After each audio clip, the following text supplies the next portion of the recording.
This talk was originally to be given by Karen Jordan from Germany. Karen is a wonderful expert in this area, but unfortunately she injured herself and could not come. I have the privilege of being the final speaker, and it's such a privilege because I get the opportunity to thank our organizers, to thank Florian, to thank Sonia, and all who worked so hard on this wonderful meeting. You know, despite all the adversities, this, I think, and you'll all agree with me, was a terrific meeting, and I certainly cannot believe how hard you worked and how wonderful the meeting has been. It's a privilege to be here at this meeting and at this important time.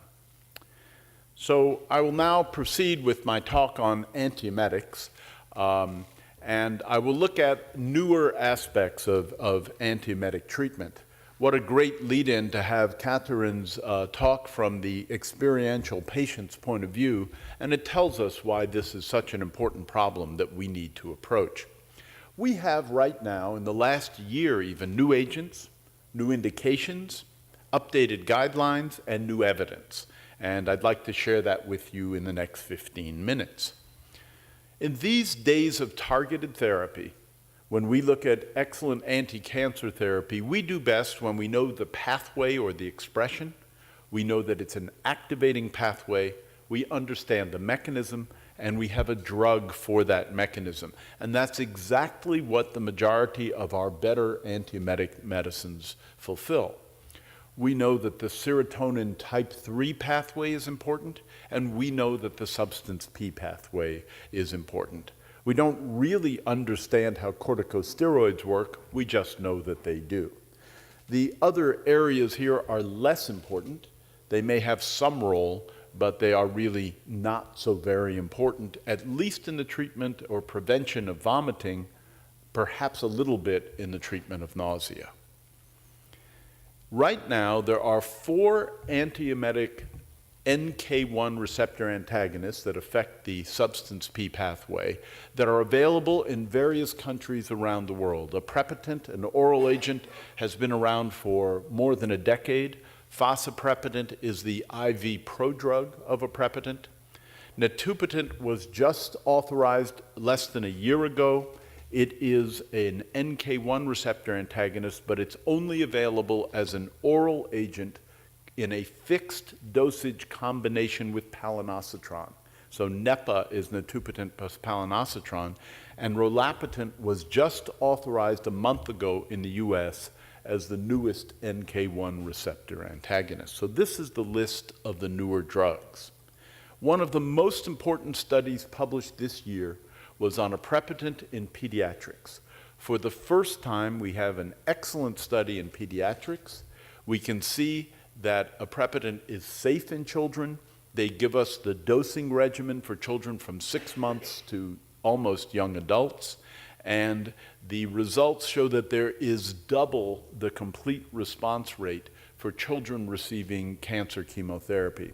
What a wonderful thing this is for parents and for children who are receiving cancer chemotherapy. Now, why do we need to develop new antiemetics and new regimens? Aren't we doing well enough as is? Well, Catherine just told us the answer is no, we're not doing well enough. And there are many reasons, but 2 of the major reasons are that patients are not always prescribed effective guideline-based antiemetic regimens, and patients frequently find it difficult to adhere to delayed EMESIS regimens. As she alluded to the fact, as oncology professionals, we believe that the control rate is about double what it actually is. So it is really important that our new drugs address these 2 major issues. So NEPA is this fixed dose combination of oral Netupitant and oral palonosetron all in 1 capsule. It's all oral, it's only given once, and palonosetron has been widely used as an NK1 receptor antagonist with very good results and confidence, and Netupitant is a new NK1 receptor antagonist with a long plasma half-life, long duration of receptor occupancy, and a low side effect profile. Let me just quickly take you through a couple of the studies. Here's a 1,500 patient study published last year, and it's relatively simple design study. All the patients were those with breast cancer getting anthracycline and cyclophosphamide, a difficult combination. Everyone gets palonosetron orally plus dexamethasone orally, and then in the NEPA arm, the Netupitant is added. So it's that simple, one administration of these agents, and that's it. No other antiemetic is given after this, after these antiemetics are given immediately prior to chemotherapy. And I'll show some of the background to that a little later. The blue bars show the NEPA results, the orange bars, those patients receiving two drugs, palo and dex, rather than Netupitant, palonosetron and dex. You can see there's a very small benefit in acute emesis, but the major effect is on delayed emesis, which is of course reflected on the overall 5-day results, highly significantly superior and as easy to administer as possible, one capsule taken plus oral dexamethasone. They also did another study which looks at multiple cycles. We never treat a patient with the concept of only using one cycle of chemotherapy. So the importance is, do we get persistently good results over time? And this is one of the better studies looking at that because 3/4 of the patients get 4 cycles, up to 4 cycles. So you can have confidence that these results are pretty accurate. As you can see, the efficacy for the NEPA compared with aprepitant plus palo, the efficacy is preserved over these 4 cycles, in fact in more cycles, but there you get smaller numbers of patients continuing the chemotherapy and the antiemetics. This study was actually done for safety, and there was no safety signal that came about. So these are very, very safe agents. The truth is, it has been difficult to see any specific toxicity related to the NK1 receptor antagonist. It is not clear that they add toxicity to the other agents, which is quite interesting. Now, Rolla Patent is the newest agent that we have available. It differs primarily that its metabolic route is different. It is not metabolized via cytochrome P453A4. So it doesn't impact the dose of dexamethasone. It doesn't have an impact on many other drugs that are metabolized through this pathway. And so this can give some confidence to those who are interested and concerned about potential drug-drug interaction. It performed very well in its licensing trials. There are 2 references given here in Lancet Oncology from this year. Let's look at one of these studies. And here the primary endpoint was delayed emesis, delayed vomiting. And as you can see in the darker blue bar, or the bars to the right in each set, you can see that there are significantly better results in delayed emesis and in the overall phase. So this drug was licensed in the US a little over a month ago, and perhaps will be available in Europe in the very near future. You may have heard a lot of talk, and it was presented a little bit yesterday, about olanzapine as an antiemetic. We have a little bit more clarity on this. As you know, olanzapine is an oral antipsychotic agent that has been available for many years. There have been many phase 2 and even some phase 3 trials, but many of them have not been as well designed as we would like. What is its role? Is it a replacement for an NK1? Is it the 4th drug added to a 3-drug combination in difficult settings? Or is it an agent that should be used for patients who didn't do well in earlier cycles? All of these things are possible. But we have a little more clarity on looking at it as the 4th drug in a difficult setting. This study was just published. It's just a phase 2 study from Japan, and it's only conducted in women, which is important because controlling emesis in women is more difficult than controlling emesis in men. It's only 40 patients. Everyone received aprepitant, palonosetron, and Dex. And everyone received olanzapine. So if you look at the overall control, phase 2, not comparative, if you look at no vomiting, no rescue, and no significant nausea, the control rates in the acute and delayed period are excellent of adding the olanzapine. It's not a comparative study. If you look at no nausea, a tougher endpoint, the results are quite good with 2 out of 3 patients not having nausea and no vomiting as well. But it's not a comparative study. But 1 month ago, we had presentation of a very similar regimen in an alliance study looking at 4 agents. All patients received aprepitant or fosaprepitant, choice of the investigator. All patients were getting cisplatin or cyclophosphamide doxorubicin. All patients received dexamethasone, and all patients received a serotonin receptor antagonist of the physician's choice. Half of the patients received an additional placebo and half olanzapine on days 1, 2, 3, and 4. The results can be seen here.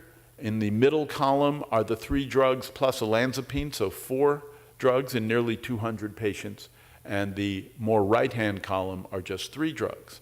As you can see, if you look at no nausea, the primary endpoint, addressing just what Catherine was telling us about, 3/4 of the patients had no acute nausea, and you can see with the olanzapine group, this is always superior. Now, there was more sedation in the patients receiving olanzapine, which is something that we've gotten away from, but it was generally not too high a degree of sedation, but we must recognize that is a side effect. So superior results were seen with the 4 drugs. My only concern with this study is that the results in the placebo arm are lower than those that we normally see in the 3-drug arm, and in the 4-drug arm are not necessarily better than those that are reported in many other trials. Nonetheless, the results are what they are, and they show significant or highly significant improvements, and I think that it's time probably for olanzapine to find its way into the guidelines. So if we're going to make progress, we must accept that our goals need to be higher, as close to perfect control as we can. We have to recognize we still have a magnitude of a problem that is not good enough, and we have to look at the role of each one of the classes of agents. Now, our oldest drug, dexamethasone, which is more than half a century in age, has had some interesting studies. In this study, everyone received cyclophosphamide and anthracycline, and everyone on day 1 received dexamethasone and palonosetron. After day 1, one group received no more antiemetics, and the other group received carry-on dexamethasone. As you can see, the results are very similar for both treatment groups. This is why the NEPA study could be done with no follow-on delayed emesis meds. It's already been shown that if you give steroids on day 1, there is little to no advantage to continuing with the serotonin receptor antagonist, and this shows that there's minimal, if any, benefit in cyclophosphamide and anthracycline of continuing on with dexamethasone. So among our major themes, which indeed are control of nausea, are looking at chemotherapeutic agents which are less well studied. And the biggest one here is carboplatin. And here I've borrowed a slide from Karine Jordan, who would have been our speaker today. And she looked at a subset analysis that we did a few years ago, where in patients receiving carboplatin, and here's where I think we need to change. If the patients receive 3 drugs instead of just 2, that is an added NK1 receptor antagonist, the absolute difference of 14% benefit was close to the same difference that we see when we add this drug to cisplatin-treated patients. And in 4 other trials, the absolute difference was duplicated, and these are all randomized trials, are the only ones that exist. The 2 in red are conducted only in women, so therefore we see a lower control rate.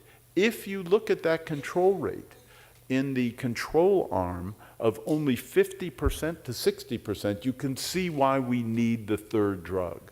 So for carboplatin, it can be seen that an NK1 receptor antagonist gives the kind of benefit that we really need to have. And here it's underestimated by oncologists what the magnitude of the problem is. We have different risk factors, and these are the classical risk factors. They remain the most important.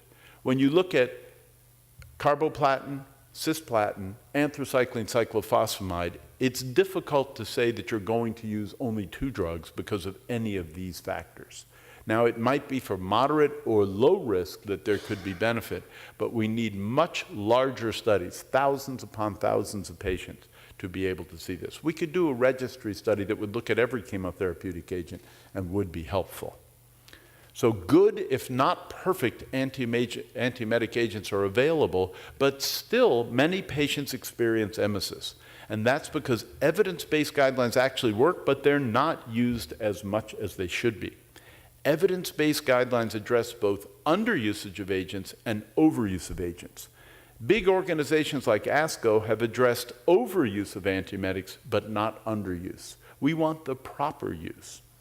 Now, 2 studies have recently been reported that look to see if physicians prescribe medicines consistent with evidence-based guidelines, do patients actually do better? So they did not try to influence how the patients were treated. They tried simply to see what happened if this were done. In one of these studies, which was conducted in Europe, in about 1,000 patients, 73% women, and you can see the type of chemotherapy. 47% are receiving AC-type chemotherapy, 19% are receiving highly emetic, 34% moderately emetic. Unfortunately, only 29% of the patients, the green bar, were treated according to guidelines. 71% were not. Did it make a difference? Well, if you look here in the green column, you can see that there was significantly better complete response and significantly better no nausea rates for those patients who were treated in a way that is consistent with guidelines rather than non-consistent. These are highly significant differences, and you can see that the odds ratio is relatively strong as well. These use the MASS guidelines. In another study done in the US with almost 1,300 patients and a fairly similar patient population, about 50% of the patients were treated consistently with guidelines. Once again, there was a highly significant benefit for those patients who simply were treated according to evidence-based guidelines. Here, the NCCN guidelines, and this looks at an electronic medical record way of collecting the data. Even more interestingly to me, when they looked at resource utilization, those patients who were treated according to guideline versus those who were not compliant with guidelines, those patients treated according to guidelines had fewer urgent care visits. Now, this is a 50% reduction in urgent care trips, but it's only 3% absolute difference. At my institution, where we treat a lot of patients per day, 100 patients per day, if we did not follow guidelines, we would have 700 additional urgent care visits per year. So this makes a real difference, and I'm sure it makes an economic difference as well. I've done something that I'd never done before, and that is I've combined all the evidence-based guidelines because there's no good reason not to. They're all very similar. They're based on the same literature. So these are the ESMO, MASC, ASCO, NCCN guidelines. For highly emetic and anthracycline, they call for 3 drugs, the 5-HT3, dexamethasone, and NK1 receptor antagonist. Now we have a list of 4 drugs. For moderate, they call for usually the use of palonosetron plus dexamethasone, and only a single agent at low risk being defined as less than 10%. Now, some guideline groups have combined high and anthracycline cyclophosphamide into one category called high. And that's okay for acute emesis, but I'll show you in a minute it's not okay for delayed emesis.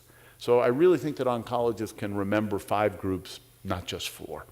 I think we're not that mathematically challenged. And so, any case, all of these guidelines are very similar. Some vary in the PALO recommendation, broader use in NCCN than in ASCO. ASCO just updated its guidelines, and about the only change they made was to include NEPA as one of the NK1 choices. Now, in delayed emesis, it's interesting. If people are receiving cisplatin for highly emetic, they need to receive dexamethasone afterwards. Now, if they're getting an NK1 receptor antagonist, not a prepitant, but fosaprepitant, Rolla Patent, or Netupitant, they don't need to receive any more. It was all given on the first day. For anthracycline cyclophosphamide, the NK1, it is correct also. The first day can be sufficient if it's not a prepitant, but they may not need dexamethasone. So that difference in the corticosteroid for a few days is a real difference, and this is confusing if you combine those two into one. Otherwise, there are very few differences. I would like to see the guideline groups include Carboplatin, and I'd like to see them address a few other simple issues, not just say that Rolla Patent and Netupitant can be included. So if we go back 15 years ago when Catherine was treated, the control rate for cisplatin or AC chemotherapy was about 50%. But today, if we follow guidelines for these two difficult types of treatment, the control rate ought to be close to 80%. And this is very important that we recognize this. So guidelines are the best way to help effectiveness, that which actually happens in real practice, equal efficacy, that which happens in clinical trials. And I think that's what Catherine was reporting is a problem. And we know that guidelines improve complete control, that complete control is associated with improved quality of life, which Catherine told us is paramount. And in 3 studies that we've done with 3,000 patients, 98% of patients agreed with her. I'm not sure about the other 2%. And that guidelines improve resource utilization. We feel that evidence-based guidelines should be incorporated in chemotherapy ordering so that automatically patients are getting the best known antiemetics. Well, to conclude, there are many uses for supportive care in cancer. We've heard them through the last 2 days in the many wonderful talks we've been treated to. And the Nobel Prize-winning Dr. Harold Varmus, who has just stepped down as the director of the National Cancer Institute in the US, said, "Cancer patients are living longer and better lives thanks to better symptom control, more effective therapies, and a deeper understanding of cancer," just what we've been trying to talk about in these last 2 days. Thank you very much.